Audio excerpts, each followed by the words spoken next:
It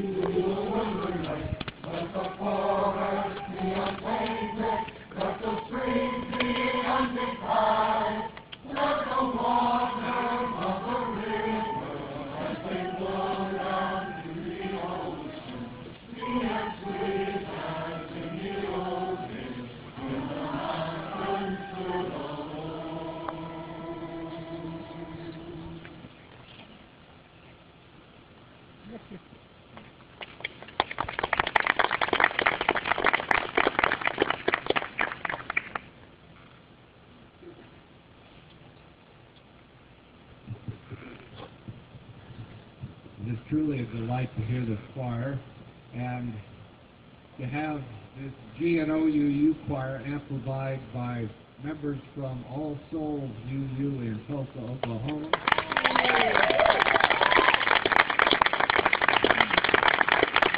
Thank you for joining us today, and there will be a special piece by them in a few minutes, so there's more of their beautiful voices.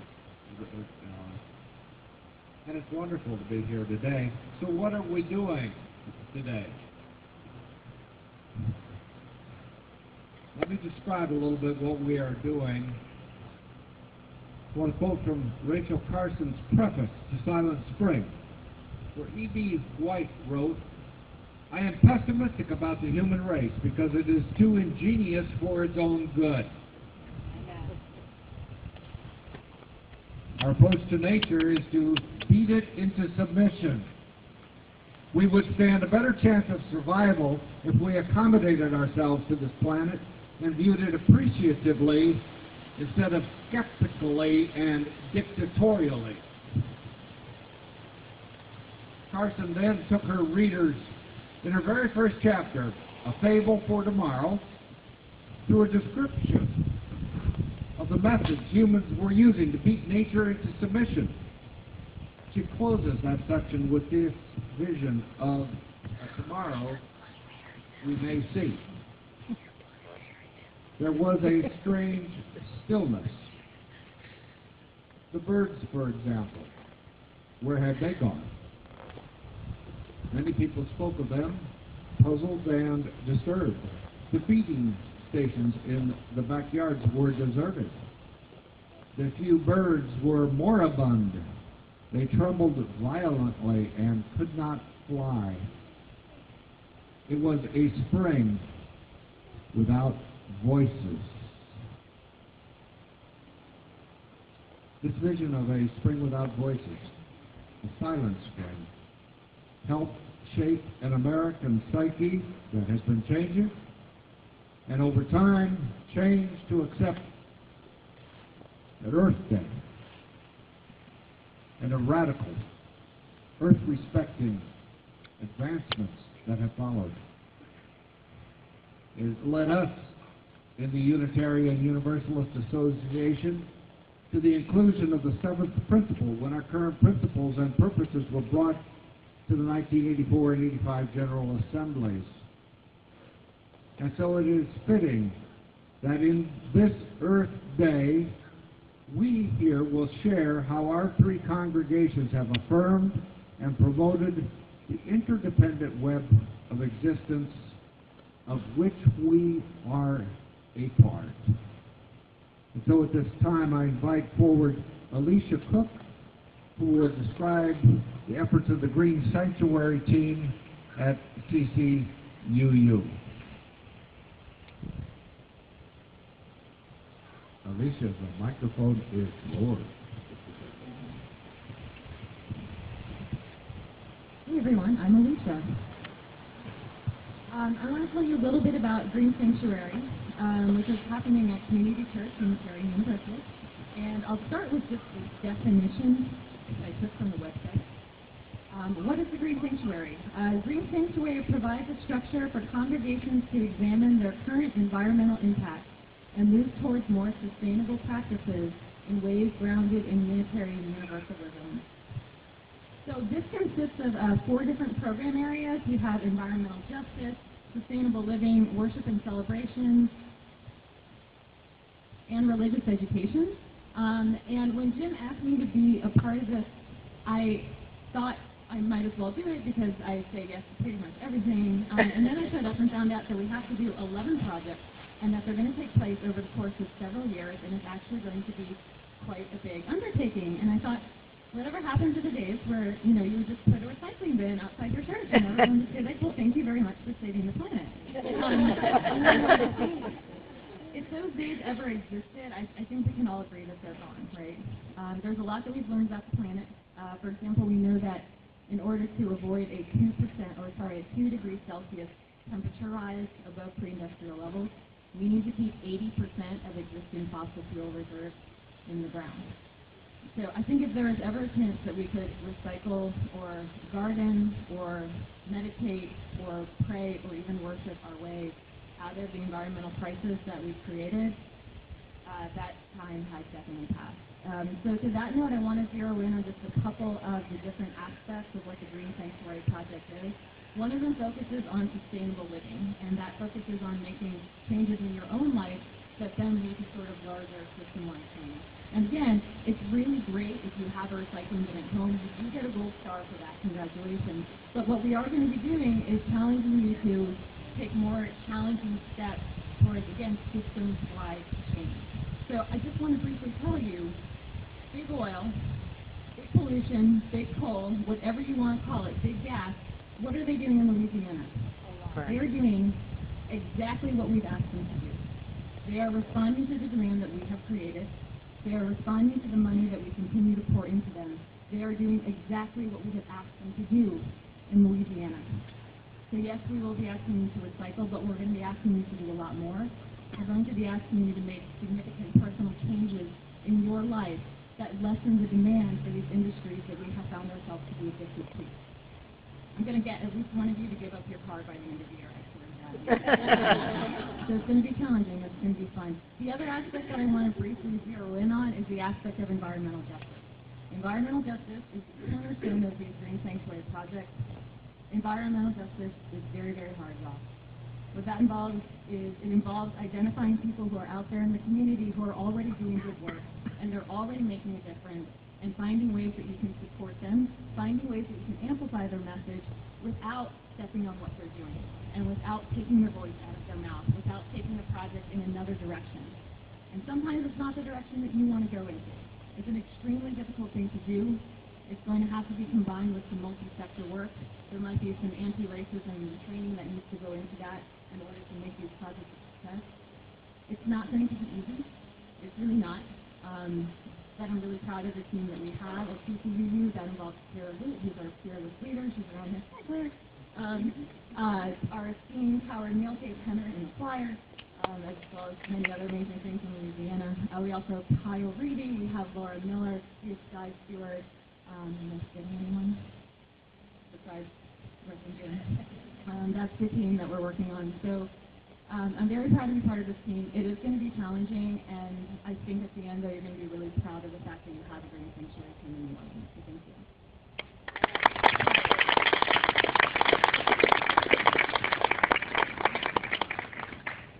Preach, Alicia, preach. Friends, I'm Reverend Deanna Vandiver, and I have the honor of being affiliated as the community minister for the Greater New Orleans Unitarian Universalist Cluster, which means that I get to serve this huge congregation, which is pretty awesome.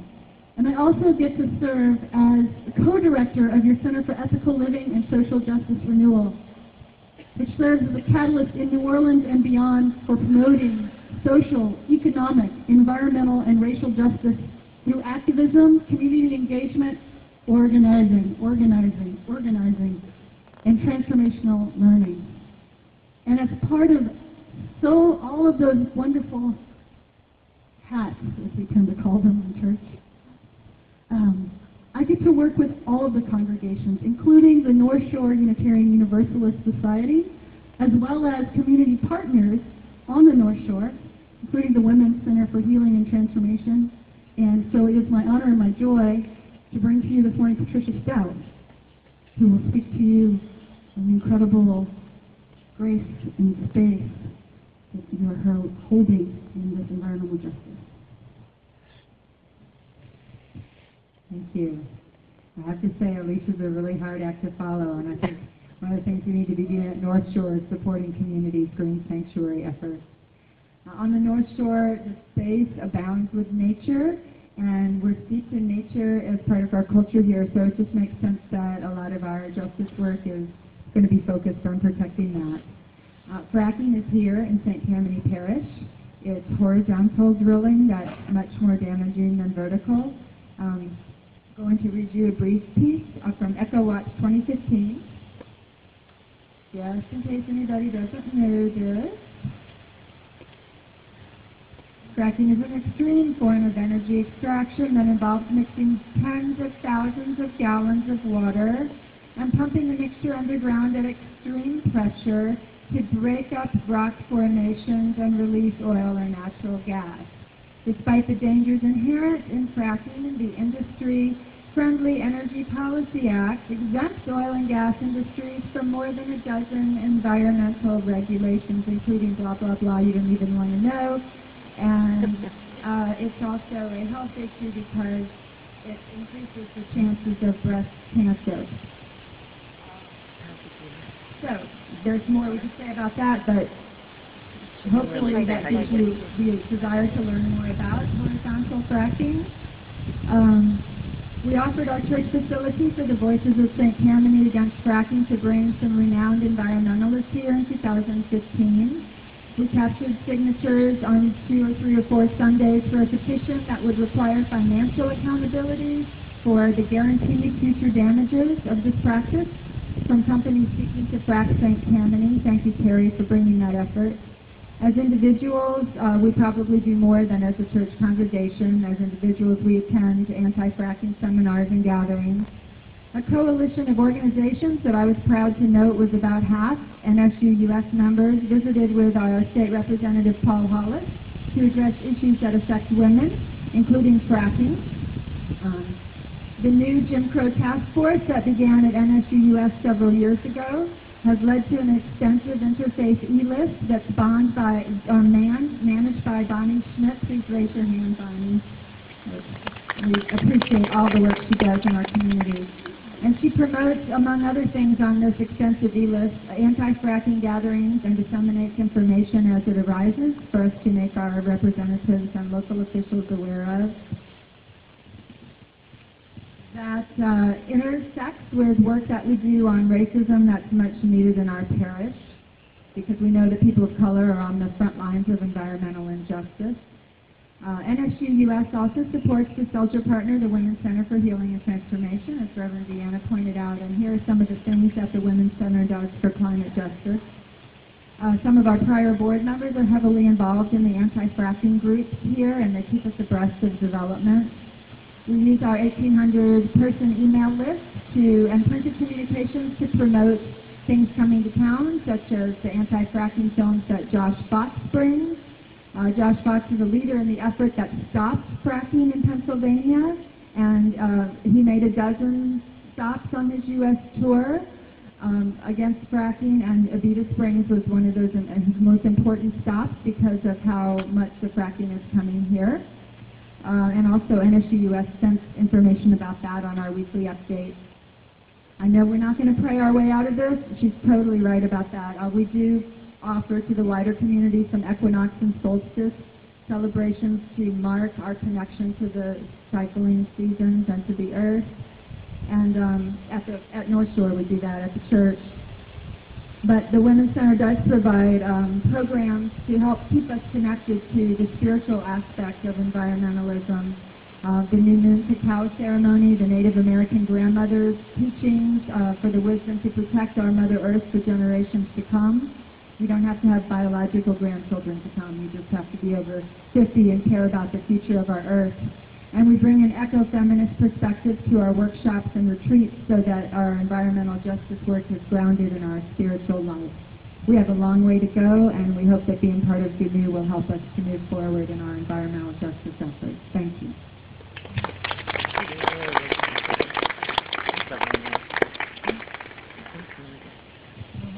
Oh, wait, I have another thing.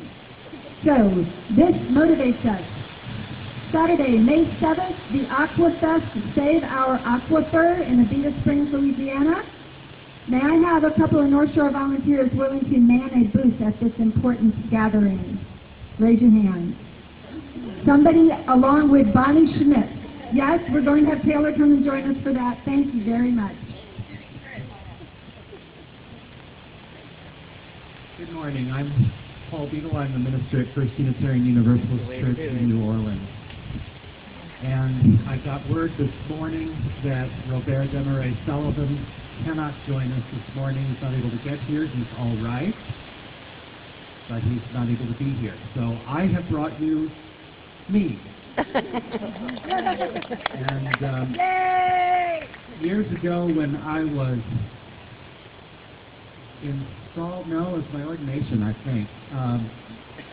When you're ordained, you get charged. No, it was my installation in Riverside. And when you do an installation, there's somebody who gives a charge to the minister. And I had the colleague who was my mentor for preliminary fellowship do my charge. And one of the things he said in his charge that I've held in my heart ever since is this. He said several things that have stayed in my heart. This is one of them. Ministry is like making a collage out of found objects. And that, my friends, is what I'm about to do for you. I'm going to give you some objects that I received this weekend at the retreat and try and talk about environmental justice and what we're doing at First Church. The first object I want to put out for you is one that Carlton Smith brought to us in his presentation. Carlton said he was visiting St. Louis, Missouri, and the Gateway Arch.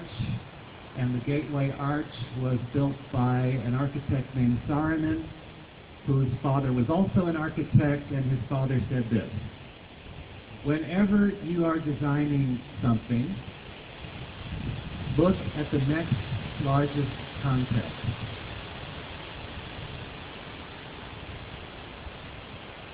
On so many levels this weekend, those of you who are just here on Sunday have not heard some of these stories. Those of you who were here this weekend are going to hear some familiar stories. I hope I put them together in an interesting way for you. Looking at the next largest level is been a theme this weekend in many ways. Obviously, looking at the environment is the next largest level to human society. And we need to pay attention to what we're doing to the earth as a collective on this earth. At First Church, we joke that we're a small church that thinks we're a big church. And so we have this big building. And we try and put that big building to work for us, to earn income for rentals and things, but we also try and put it to work for the community.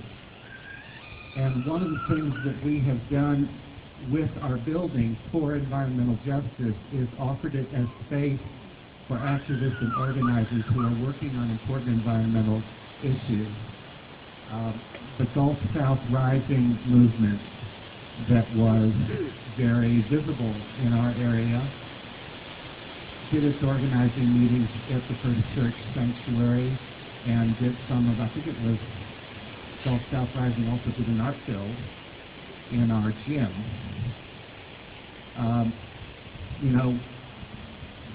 We didn't ask them to pay us the rent for that space use. I want you to hear that. This is how we put, it's a gift, this is how we put our building to work for the earth in that way and for other causes of justice. There's another organization you may have heard of called 350.org that's about the carbon footprint that we have, is what I understand the 350 to refer to.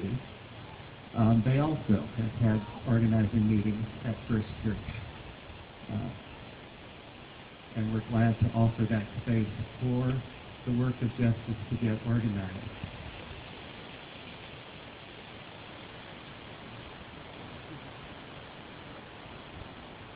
Now, there are other justice organizations that you may have heard of, one I sure hope you've heard of, that we do not offer free space to, but we do offer space at a rate and we regard as partners. One of these that I'll just mention is Food for Friends. This is a program of what's now called Crescent Care. You may know it as the No AIDS Task Force. Out of our kitchen, they cook their meals for delivery, and there's, I think, some number like 300 meals a week go out of our kitchen to help people who are ill and in need of home delivered meals.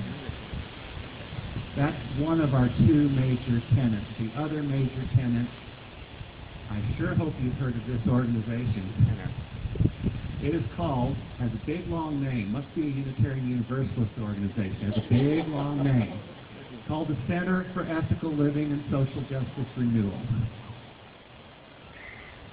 The Center for Ethical Living and Social Justice Renewal acts as a catalyst in Greater New Orleans and beyond for environmental, economic, social, and racial justice.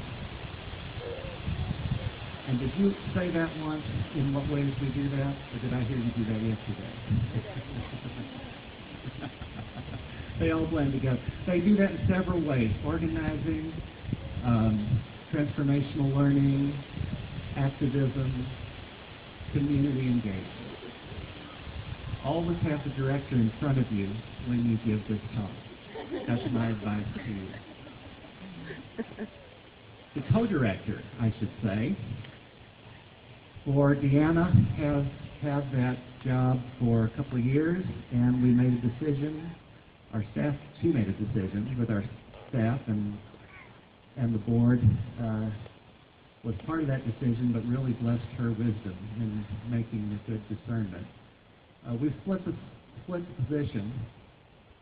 Our board is made up of people appointed by each of the three churches in Greater New Orleans. Some of them are church members and three ministers.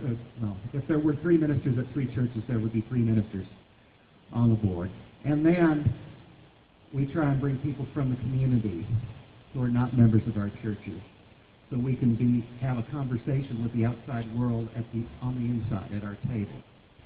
And to continue modeling that conversation happening inside this ministry, Deanna said, I want to split this job with somebody who's not a UU, who's from the community, who has a network of connections I don't have, and make us more effective. So Ruthie Dakula is the co-director with Deanna of the center. Okay, so we make our space. Do we have ministries in-house where we're doing, like, this is a program of First Church for environmental justice? Well, we have UU Voices for Reproductive Freedom, and we have a food ministry that is about meeting our neighbors and finding out what's going on in our neighborhood and seeing what is kind of a way to make a space for organizing to come about, is how we see that. Do we do something as a program that's environmental justice? Well, we have this building and we make it available to people.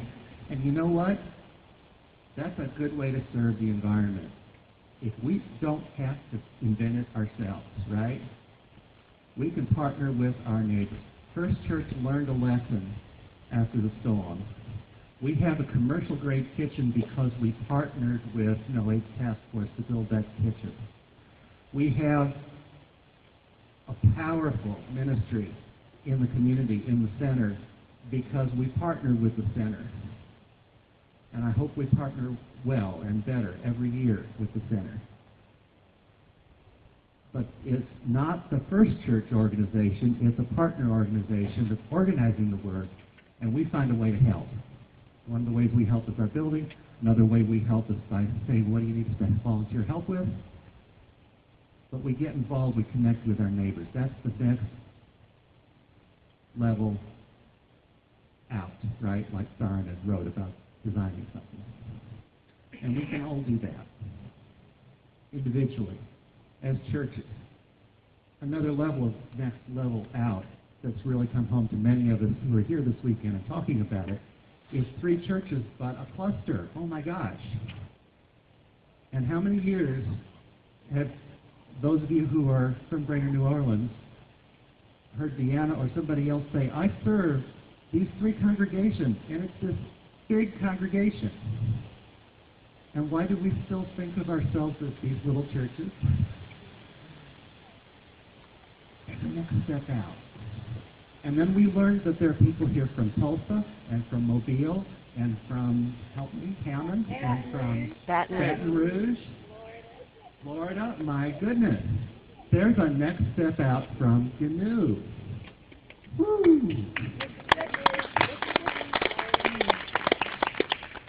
So,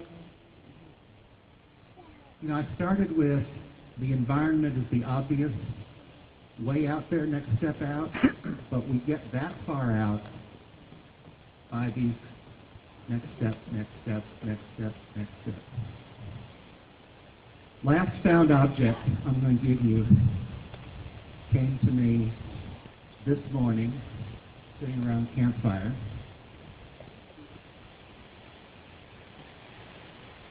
Certain person who's done a whole lot to make this weekend happen, Leslie Ronald,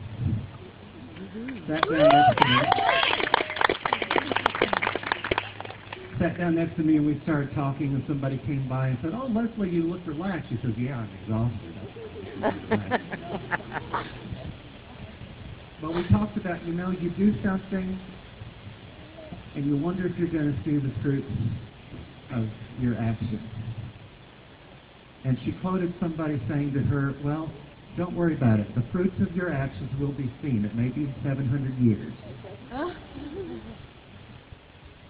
And when she said that, that brought to my mind a tree. It takes a long time, right, for trees to grow, especially hardwoods this big.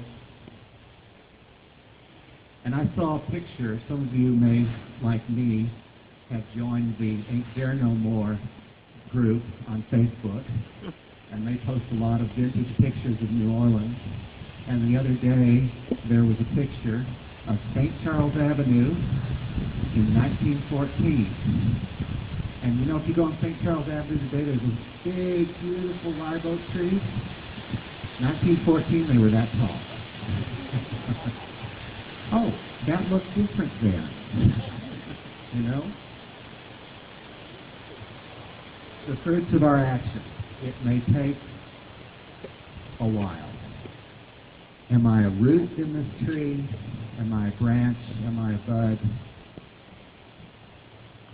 If I'm a root, there's going to be a bud. There's going to be a fruit. It just may take some time. But keep growing and keep working.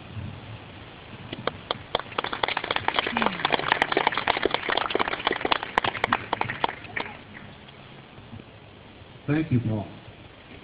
Do we have any of the presidents of our church's boards here? To invite you forward.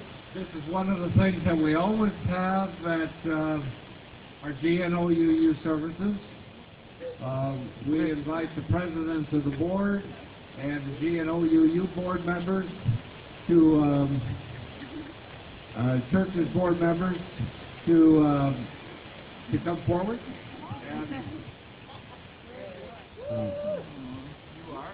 I'm Dixie Plummer from the Unitarian Universalist Fellowship of Mobile in Alabama Gulf Coast.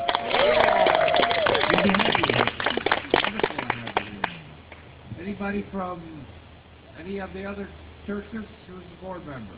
Board president. Board president. Board president. Board treasurer. Okay. Okay.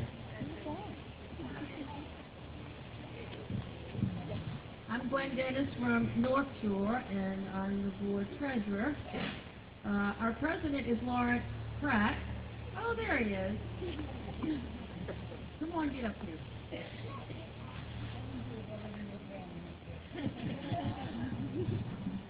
I'm here with my Vice President, Monica LaPierre, and our Music Director, who will be participating, Elizabeth Weaver.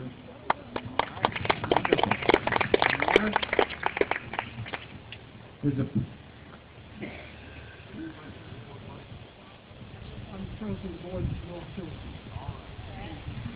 Thank you. Good to recognize you and all of those who serve on our church board.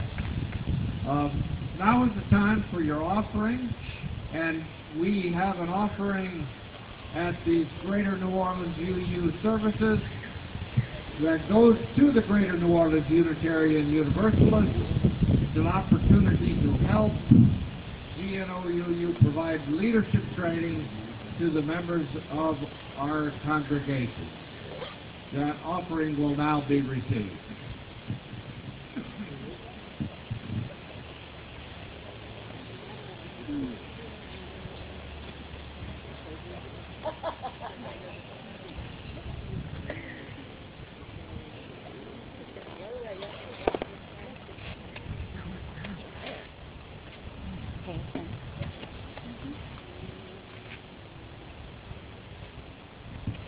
As you are taking advantage of this opportunity for generosity in supporting GNOUU, and since we do not have a piano present and had not arranged for any music, we decided that it might be appropriate to just share some words of Mary Oliver.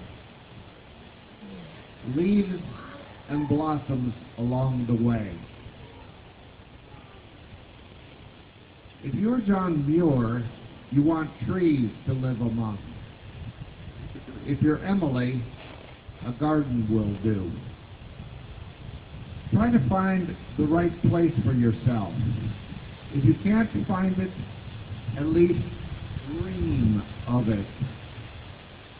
When one is alone and lonely, the body gladly lingers in the wind or the rain, or splashes into the cold river, or pushes through the ice-crusted snow. Anything that touches. God or the gods are invisible, quite understandable, but holiness is visible entirely. Some words will never leave God's mouth, no matter how hard you listen. In all the words of Beethoven, you will not find a single lie. All important ideas must include the trees, the mountains, and the rivers. To understand many things, you must reach out of your own condition. For how many years did I wander slowly through the forest? What wonder and glory I would have missed had I ever been in a hurry. Beauty can both shout and whisper, and still it explains nothing. The point is, you're you, and that's for keeps. At this time, we welcome the All Souls Choir.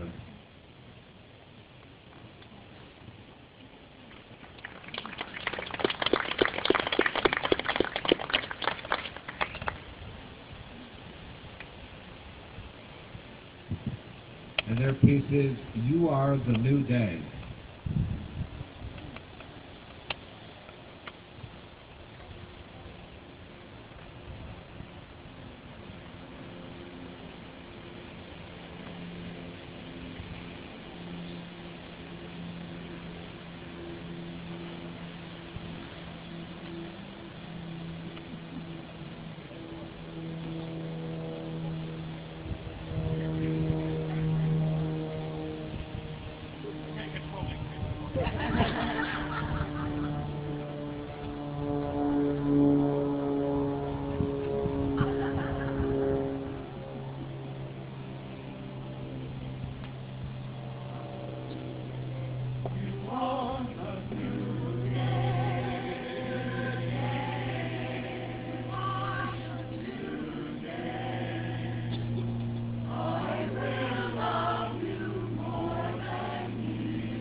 Earth by our beloved Mark Bellatini. This is our earth. It falls through heaven like a pearl into a glass of plum wine. There are no other earths that I know of. There are no other skies that leave maps. This is our earth. The oneness who gave birth to it remains nameless.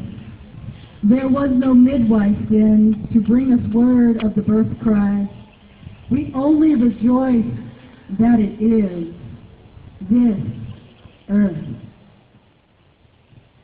Ice caps its head, glaciers clasp its feet. Warm wind, like the breath of a lover, breathes around its breast. Mountains thrust up to the clouds, bringing joy. Storms blow across its shores, bringing fear. Silvery fish capture sunlight and bring it down into the deep, as on shore valleys spread with ripening fruit. Cities teem with the poor and disenfranchised in the shadow of golden towers.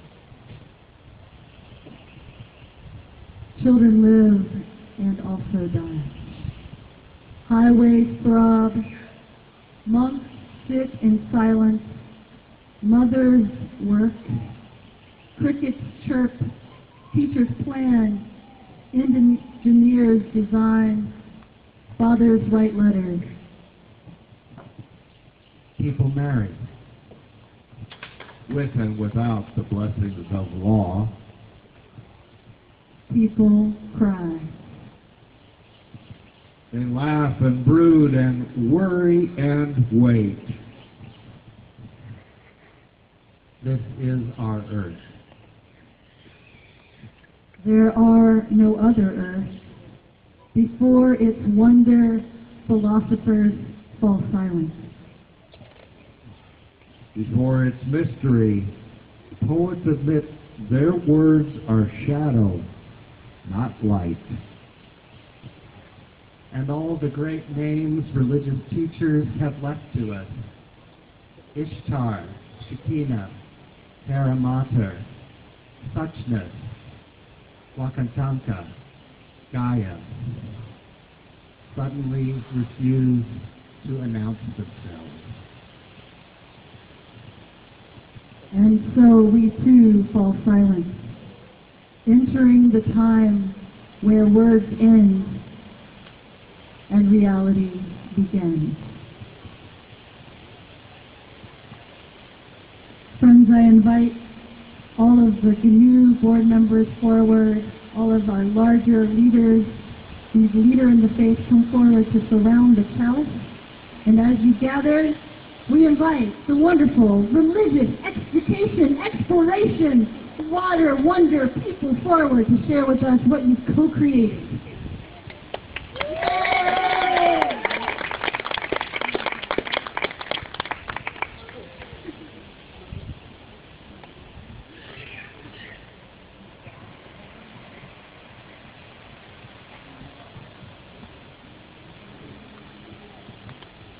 This is our Earth Day water poem, and it says, the graceful pond flowed by liquidy lakes, shifted stream to wet river, dripped on the slimy ocean, and wafted toward the flowing puddle, and sailed across the shiny bay, as it trickled down the wavy stream, with ripples morphing to the bayou that lapped across the turning swamps that glided.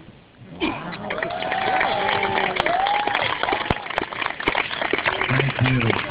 Thank you so much. Wow. That looked like a lot of fun. And now, together, we will extinguish this flame, and let's say the words, and these are the chalice extinguishing words from both First Church and North Shore.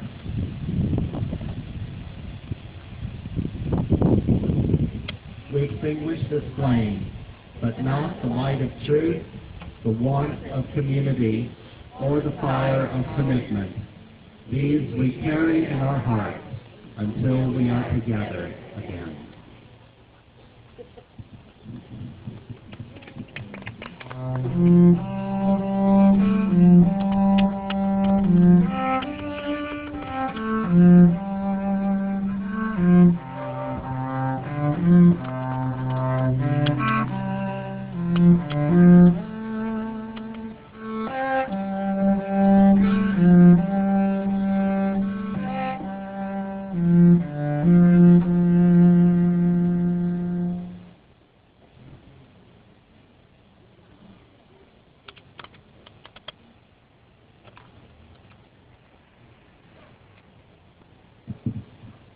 It took every single one of us to create the wonder of this worship this morning.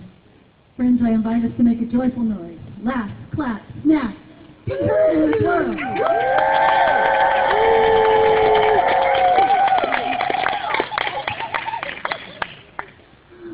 We are not alone. And we are committed to each other. And I just want to lift up Kathleen North, who wants to come forward now. Because the service here is ended, but our service in this world has just begun. Hey, everybody! Hey.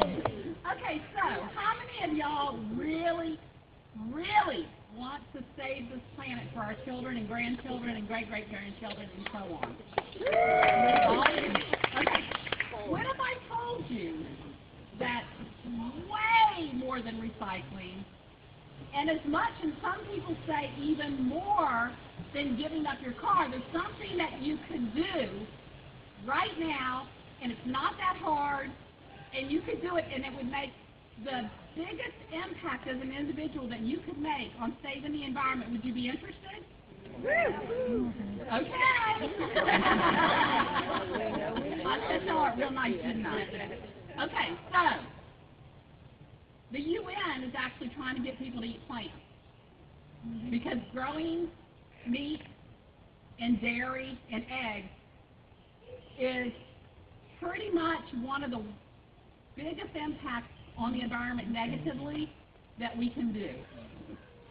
So what I'm going to ask for you today as our takeaway is, could you commit to cutting out animal products of all kinds, milk, eggs, dairy, meat, for at least one meal a day for the next year, and when we come back, we'll talk about it.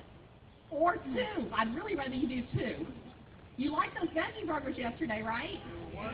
That wasn't painful, was it? Was the oatmeal painful?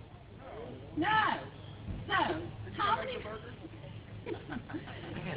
And for those of you who are already eating only plants, to commit to making food for people who are trying to do this, okay, to make their lives easier. How many of y'all would be willing to try that for the next year, and then let us come back next year and talk about it? Woo! Yeah, that's what I'm talking about. Okay. And if there's anything I can do to help you, let me know. I'm your girl. All right.